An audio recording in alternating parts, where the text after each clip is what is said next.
track their running total. So I won't worry about that right now. Okay, now I want to format this running total column, and it is a parenthesis, which means that instead of using the standard formatting of the values between 1 and 100, I've got to worry about 0.1 or 0.01 through 1. So I'm going to go ahead and click on this top bar here. In fact, I can click on all of them that I want to format. And I'll go to Format and choose Conditional Formatting. So again, I want it so that if they're getting an A, they're going to have purple, and if they're getting a B, they're going to have green, and then down the line. So I'll start with the bad grade is between, and I'm going to choose is between 0 and 0.6, or about 0.60. Maybe I think I can just go up to 0.59. That background color is going to be black. That text color is going to be white or gray. Go ahead and add another rule. So here, if it's between 0.60 and 0.69, the background color is going to be red. Add another rule. So you get the idea. I'll go ahead and do this offline. Okay, I just created all of the conditions. Go ahead and save the rule. And so that gives me some color coding here that I can use for the grading. All right, now the percentage of total is pretty easy. That's how much grade they have for the entire class. And so at the beginning, it's going to be really low. It's going to be low, and it's not until they're finally finishing the final exam that we'll see them get up high towards an A. So I'll go ahead and make that. That's easy. We're just going to say how many points they've got out of how many points are total. So this class, there's a total points possible of 1,500. And so we'll say that the percentage of total equals how much they got, which is the total, divided by the total points possible. As you can see, that's a very low score. I can change that. I mean, I can change the formatting. Right now it's giving me a decimal again. I'd rather have it percentage, so I'll go ahead and change it to a percentile up here. Get rid of those decimal places that I don't really need. Okay, so now this student's got 19% of their grade completed. And again, if I grab this box and pull it down, it's going to give me divide by zeros because it's trying to go on to the next one down here. And so instead of going to keeping 1,500, which it should stay the same, it's going to try to go down to running total 300. And so I'm going to go up here and I'm going to put a $sign to the place that I want to be sticky, and that's the 17. So I want row 17 to stay there. So I'm putting a $sign in front of 17. And then I'm going to go ahead and drag that down. Okay, so that worked just fine. To copy the formatting, I'm going to go over here to my running total. I'm going to click on it. Then I'm going to go to the Paste Format button, click it. Now I can just highlight all of the stuff that I want to be formatted. And there we go. So now we have the percent of total done. Okay, I'm going to add some formatting just to make it look a little nicer. I'm going to take this color here and try to make everything that same formatting style.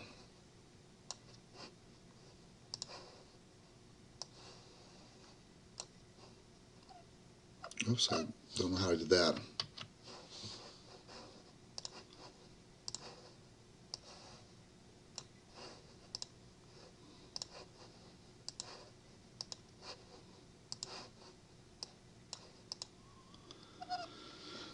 Okay, so that's all formatted the way that I would like it to be formatted. Now I'm going to type in here student name as a header, or student, student name. And I'm going to do a couple more things. One thing I'd like to do is I'd like it to give them their grade, A, B, C, or D. So they don't have to even look at the percentages. It'll actually tell them. And another thing I'd like to do is I'd like to merge all these cells so I can write some things about the class. And so if I take all these cells, I can stick them together by highlighting them all. And I can click on this Merge Cells tool. So I'll go ahead and do that. Now all of those little cells become one cell, and I can type a description of the class in here. CSCI 3, Intro to Computer Science,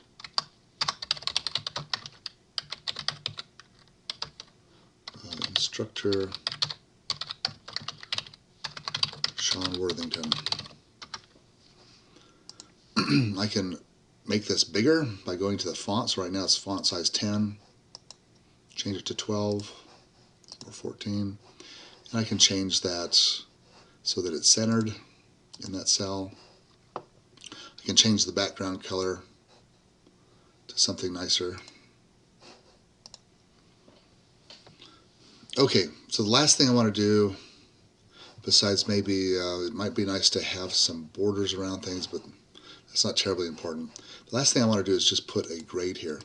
And so this is some higher logic. It's probably the most difficult thing to do on this spreadsheet. And we'd want to say that if the score is greater than 89, then it should be a B, so long as it's less than 90. And so we're going to create some if or if-else logic. Okay, so I'm going to look at the percent total, and I'm going to say if this is over 0.89, then they get an A. And to do this, I'm going to come up here to this formula bar here. I'm going to say that this cell equals an if statement. So here I'm typing an if, and that's what an if statement looks like. It says if, and basically there's two parentheses. Maybe we can zoom in on this. Make it a little bit bigger.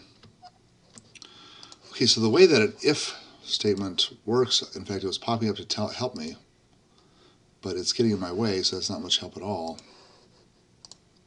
Dang it. Okay. So there's basically three different things that we want to put here. One is the conditions. Second is what we are going to do if the conditions are true. And the third thing is what we're going to do if the conditions are false. So we're going to put in basically two different commas. So the first part is what conditions we're testing for. Second part is what we're going to do if it's true. The third part is what we're going to do if it's false. So the conditions are going to be if our cell, which is called T3, if that cell is greater than 0.89. So if T3 is greater than 0.89, so that's the test, and it's going to be either true or false. It's called a Boolean test. And if it's true, this is what's going to happen. We're going to put in that column in quotation marks an A. But if it's not, what I can do is put not A. Now this isn't very good or useful, but this is how we start with these if statements. So I'm going to go ahead and hit enter. And so this says not an A. Well, that's what I would expect. If I go here and add a bunch of scores, that would give them an A. So I'm going to jack up their scores here. Then I can see that that does change to A now. So very good.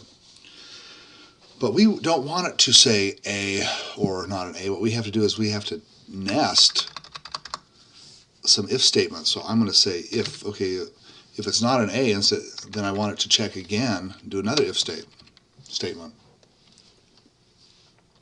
So let's check if it's A, B. So if T3 is then greater than 0.79, then we've got another if statement, and within here we also are going to have two commas. The first comma separates our test, our Boolean test, with what we're going to do if it's true, which is that we're going to put B there. And then this could be not A or B. But instead of putting not A or B, we're going to put another if statement, if, and then more conditions. Again, we put two commas here, and we're going to check to see if T3 is greater than 0.69. And then in that case, it's going to be a C, else. Now we got another if statement. So if it's not a C, then we're going to check to see if it's a D. If T3 is greater than 0.59, then that is going to be a D. But here we've got an else statement that's easier, and that is if it's not a D, then it must be an F. So I can put just F here, and I don't have to put any more nested if statements. Okay, so that's pretty hairy, but that's what we have to do if we're going to have lots of if logic in this equation. Okay, so now I want to go ahead and test it. I'm going to make this smaller. And I don't think I made it smaller. I think I just scrolled up.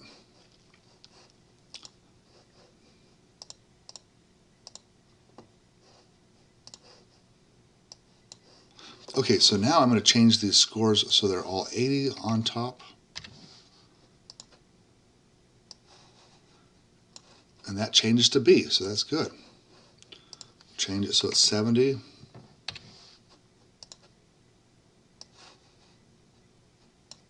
That changes to a C, so that's very good. Then we go to 60.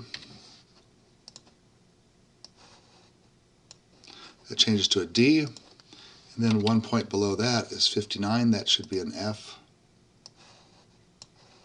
And that changes to an F, so that worked very well. So now we've got if statements telling us what that letter is.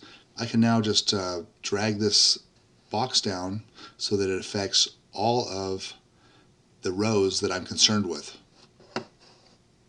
Okay, now on to part 3.